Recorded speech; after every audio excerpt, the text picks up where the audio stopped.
Non-rapid eye movement sleep, NREM, also known as quiescent sleep, is, collectively, sleep stages, previously known as stages. Rapid eye movement sleep, REM, is not included. There are distinct electroencephalographic and other characteristics seen in each stage. Unlike REM sleep, there is usually little or no eye movement during these stages. Dreaming is rare during NREM sleep, and muscles are not paralyzed as in REM sleep. People who do not go through the sleeping stages properly get stuck in NREM sleep, and because muscles are not paralyzed, a person may be able to sleepwalk. According to studies, the mental activity that takes place during NREM sleep is believed to be thought-like, whereas REM sleep includes hallucinatory and bizarre content. The mental activity that occurs in NREM and REM sleep is a result of two different generators, which also explains the difference in mental activity. In addition, there is a parasympathetic dominance during NREM. During the period of non-REM sleep, the mindset of a person is more organized. The reported differences between the REM and NREM activity are believed to arise from differences in the memory stages that occur during the two types of sleep. It has been found through several experiments that low levels of stage sleep are observed in about % of people with acute and chronic schizophrenia, who typically experience abnormal non-rapid eye movement sleep. Content stages of NREM sleep. NREM sleep was divided into 4 stages in the Rechtschaffen and Kales (R&K) standardization of 1968, that has been reduced to 3 in the 2007 update by the American Academy of Sleep Medicine, AASM. Stage occurs mostly in the beginning of sleep, with slow eye movement. The state is sometimes referred to as relaxed wakefulness. Alpha waves disappear and the theta wave appears. People aroused from this stage often believe that they have been fully awake. During the transition into stage sleep, it is common to experience hypnic jerks. Stage no eye movement occurs, and dreaming is very rare. The sleeper is quite easily awakened. EEG recordings tend to show characteristic sleep spindles, which are short bursts of high-frequency brain activity, and K-complexes during this stage. Stage previously divided into stages, and is deep sleep, slow wave sleep, SWS. Stage was formerly the transition between stage and stage, where delta waves, associated with deep sleep, began to occur, while delta waves dominated in stage. In 2007, these were combined into just stage, for all of deep sleep. Dreaming is more common in this stage than in other stages of NREM sleep, though not as common as in REM sleep. The content of SWS dreams tends to be disconnected, less vivid, and less memorable than those that occur during REM sleep. This is also the stage during which parasomnias most commonly occur. Various education systems, e.g. the VCAA of Australian Victorian Education still practice the stages, and separation. Sleep spindles and K-complexes. Sleep spindles are unique to NREM sleep. The most spindle activity occurs at the beginning and the end of NREM. Sleep spindles involve activation in the brain in the areas of the thalamus, anterior cingulate and insular cortices, and the superior temporal gyri. They have different lengths. There are slow spindles in the range of Hz that are associated with increased activity in the superior frontal gyrus, and fast spindles in the range of Hz that are associated with recruitment of sensory-motor processing cortical regions, as well as recruitment of the medial frontal cortex and hippocampus. There is no clear answer as to what these sleep spindles mean, but ongoing research hopes to illuminate their function. K-complexes are single long delta waves that last for only a second. They are also unique to NREM sleep. They appear spontaneously across the early stages, usually in the second stage, much like the sleep spindles. However, unlike sleep spindles, they can be voluntarily induced by transient noises such as a knock at the door. The function of these K-complexes is unknown and further research needs to be conducted. Dreaming during NREM. Although study participants' reports of intense dream vividness during REM sleep and increased recollection of dreams occurring during that phase suggests that dreaming most commonly occurs during that stage, dreaming can also occur during NREM sleep, in which dreams tend to be more mundane in comparison. Research has also shown that dreams during the NREM stage most commonly occur during the morning hours, which is also the time period with the highest occurrence of REM sleep. This was found through a study involving subjects taking naps over specific intervals of time and being forcefully awakened. Their sleep was separated into naps including only REM sleep and only NREM sleep using polysomnography.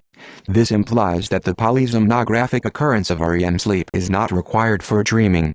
Rather, the actual mechanisms that create REM sleep cause changes to one's sleep experience. Through these changes, by morning, a subcortical activation occurs during NREM that is comparable to the type that occurs during REM. It is this subcortical activation that results in dreaming during the NREM stage during the morning hours. Muscle movements during non-REM. During non-REM sleep, the tonic drive to most respiratory muscles of the upper airway is inhibited. This has two consequences. The upper airway becomes more floppy. The rhythmic innervation results in weaker muscle contractions because the intracellular calcium levels are lowered, as the removal of tonic innervation hyperpolarizes motoneurons, and consequently, muscle cells. However, because the diaphragm is largely driven by the autonomous system, it is relatively spared of non-REM inhibition. As such, the suction pressures it generates stay the same. This narrows the upper airway during sleep, increasing resistance and making airflow through the upper airway turbulent and noisy. For example, one way to determine whether a person is sleeping is to listen to their breathing. Once the person falls asleep, their breathing becomes noticeably louder. Not surprisingly, the increased tendency of the upper airway to collapse during breathing and sleep can lead to snoring, a vibration of the tissues in the upper airway. This problem is exacerbated in overweight people when sleeping on the back, as extra fat tissue may weigh down on the airway, closing it. This can lead to sleep apnea. Citation needed. Parasomnias. Main article. Parasomnia. The occurrence of parasomnias is very common in the last stage of NREM sleep. Parasomnias are sleep behaviors that affect the function, quality, or timing of sleep, caused by a physiological activation in which the brain is caught between the stages of falling asleep and waking. The autonomous nervous system, cognitive process, and motor system are activated during sleep or while the person wakes up from sleep. Some examples of parasomnias are somnambulism, sleepwalking, somniloquy, sleep talking, sleep eating, nightmares or night terrors, sleep paralysis, and sexsomnia or sleep sex. Many of these have a genetic component, and can be quite damaging to the person with the behavior or their bed partner. Parasomnias are most common in children, but most children have been found to outgrow them with age. However, if not outgrown, they can cause other serious problems with everyday life. Polysomnography. Polysomnography, PSG, is a test used in the study of sleep. The test result is called a polysomnogram. Below are images of the NREM stages, and the figures represent second epochs, seconds of data. They represent data from both eyes, EEG, chin, microphone, EKG, legs, nasal oral airflow, thermistor, thoracic effort, abdominal effort, oximetry, and body position, in that order. EEG is highlighted by the red box. Sleep spindles in this stage figure are underlined in red. Stage N1, Stage N2, Stage N3. Slow wave sleep. Slow wave sleep, SWS, is made up of the deepest stage of NREM, and is often referred to as deep sleep. The highest arousal thresholds, e.g. difficulty of awakening, such as by a sound of a particular volume, are observed in stage. A person will typically feel groggy when it awakens from this stage, and indeed, cognitive tests administered after awakening from stage indicate that mental performance is somewhat impaired for periods up to minutes or so, relative to awakenings from other stages. This phenomenon has been called sleep inertia. After sleep deprivation there's usually a sharp rebound of SWS, suggesting there is a need for this stage. Slow wave sleep, SWS, is a highly active state unlike a state of brain quiescence as previously thought. Brain imaging data has shown that during non-REM sleep the regional brain activity is influenced by the waking experience just past. A study was done involving an experimental and a control group to have them learn to navigate a 3D maze. The blood flow in the parahippocampal gyrus increased in conjunction with the individual's performance through the 3D maze. Participants were then trained in the maze for hours, and later, during the various sleep cycles of non-REM sleep, REM sleep and wakefulness, they were scanned 12 times using a PET scan during the night.